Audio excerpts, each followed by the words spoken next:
There are many ways to get the things that we want for ourselves in our lives. But basically, it all begins with how we choose to think.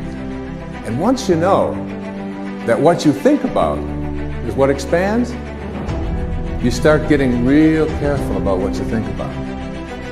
You don't allow your thoughts to be on anything that you don't want. Change your whole approach of how you see life, and it will help you to get to that next level. It'll help you to get unstuck. Wherever there is investment, there's frustration, because investment creates expectation. Anytime you invest, you have expectation. And anytime you have expectation, you have the potential for disappointment. You can't be disappointed if you haven't invested anything. The only way you can come out of unhappiness is if you choose and say, okay, it's going to be a long journey. It's going to take a lot of time. And I'm going to try and try and try, but I'll get there. What do most of us do every day? We watch negative news. We swipe on toxic positivity, and we're just drowning ourselves in negativity. And then what happens? What happens is we become really good at being negative. We become really good at finding what's wrong with life. We're basically configuring our brains to be unhappy. There is a lot of fighters, but not everybody can become champion. Champion become when you can handle all this pressure. This is between the difference between fighters, just fighters, and champions. You know, but I handle this and I control this. Life ain't fair to nobody. You just gotta fight through, man. You gotta bite back sometimes. Most people fail in life not because they aim too high and miss. No, most people fail in life because they're just like I was for 14 years. They aim too low and hit, and many never aim at all, not at all.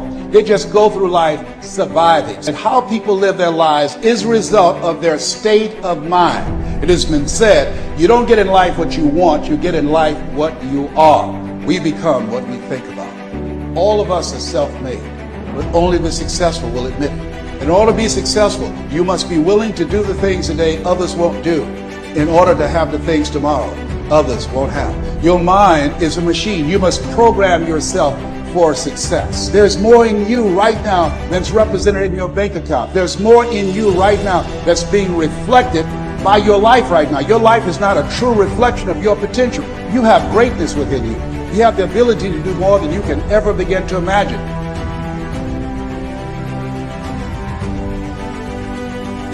The absence of purpose, we will start digging holes in our life. In the absence of doing something meaningful, we will start literally binge watching TV, binge eating, binge drinking. Any vice will lead to self-destruction, holes in your life.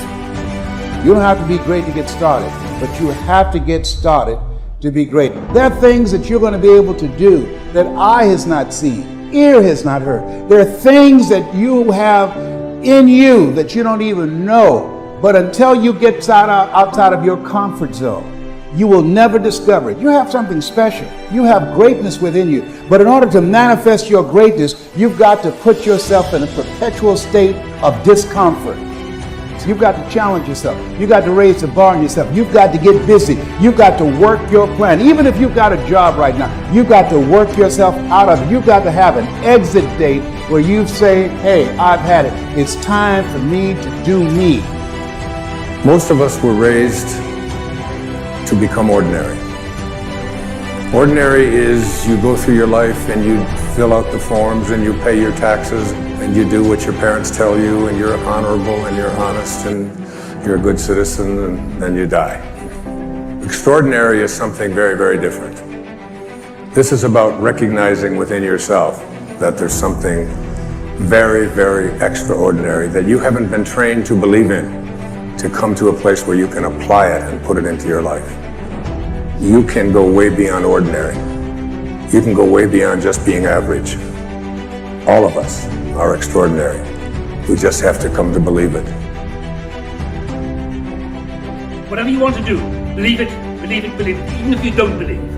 Play the game of belief. Act as if you believe. That is power.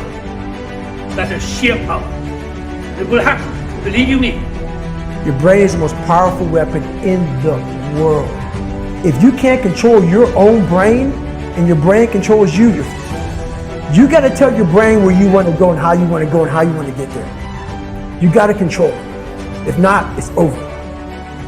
Your mind has to be stronger than your feelings. Think about every poor decision you've made in your life. There was more emotion that was involved in it than there was mine. Every single one of them. Think about it. Your feelings keep you in bed. Your mind tells you, get up. When I wake up in the morning, I don't think, am I motivated to go do what I'm supposed to do? No. When the alarm clock goes off, I have no thought about whether this is easy, whether this is hard, whether I want to do it, whether I don't want to do it. None of that matters. It's an emotionless, thoughtless discipline. When the alarm clock goes off, you get up, you get out of bed, and you go do what you're supposed to do. I don't care how it feels. I don't care if it's easy or hard. I don't know what your future is, but if you're willing to take the harder way, the more complicated one, the one with more failures at first than successes, the one that has ultimately proven to have more meaning, more victory, more glory, then you will not regret it. Whatever you choose for a career path, remember the struggles along the way are only meant to shape you for your purpose.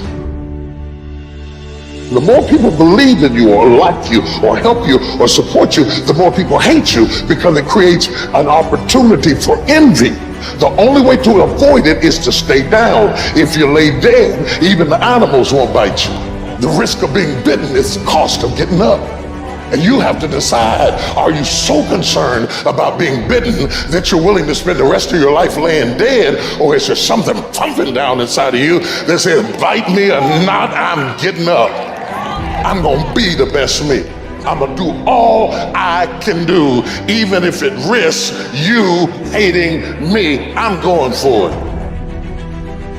Listen to me, man. You have a great life in front of you, but your great life is in front of you.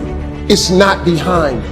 What you did back there was learn the lessons to get you to where you are at this particular moment right here. But quit tripping during the process. Pull yourself together and quit tripping because you in the process. God is processing you. He ain't through with you. If he was through with you, you would not wake up in the morning. Do it broke, do it scared, do it nervous, do it trembling, do it on your knees, do it with help, do it on crutches, do it in a wheelchair, because you don't want to end up in a nursing home sitting on a bedpan wondering what would have happened if you'd only had more courage. You don't want to end up in an old folks home and your dying thought is, I wish I had her.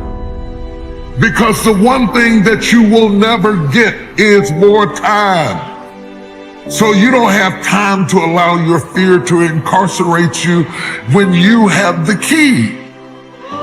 Reach around there, unlock the door, and step into your destiny. This is why I try to tell you, anything and everything can be done if you can visualize it and if you believe in yourself. I'm addicted to one more. And so I want your mantra going forward to be one more. I want to win. I want to be somebody. I want to separate. Spend your whole life imagining ghosts, worrying about the pathway to the future, but all there will ever be is what's happening here and the decisions we make in this moment, which are based in either love or fear.